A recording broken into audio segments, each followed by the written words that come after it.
Okay, so you had a question about the -8 down here.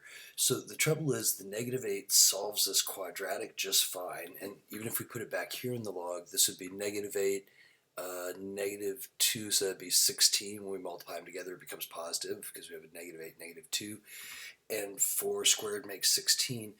But the problem is when we put it back in the original equation with that plus in there, um, log base 4 of -8, we can't take the log of a negative. It's not in the domain.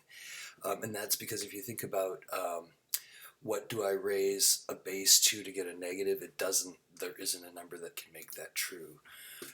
Coming back to the log graph, so this is just to kind of show if I have a log, we have that vertical asymptote right here, can't take logs of negative numbers.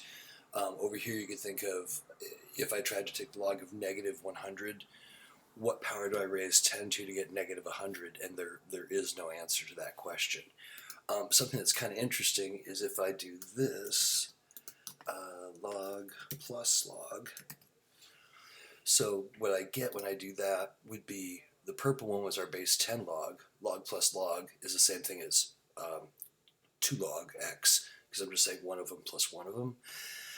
And what it's doing is it's just doubling it, right? So right here where I used to get out 1, well, you can see what I mean, about 1, right there it is. Right here now I get out twice that, I get 2, because I'm just adding the function to itself. So that would be the same thing as having 2 log. So now, right, that looks like the exact same graph I just had.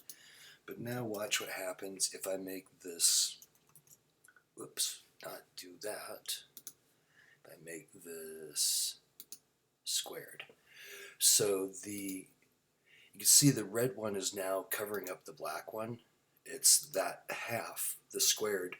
We're picking up the positive half, but now because I wrote that 2 on the inside as a square instead of in front, I pick up this whole other half of the domain, because now I can put in negative numbers. I can put in -2, and squared makes it 4. So I'd be taking log of 4 instead of log of a negative value. So the placement of that 2 even totally changes the domain of the function. Hopefully that gives you a little bit clearer idea as to how come that negative is a problem.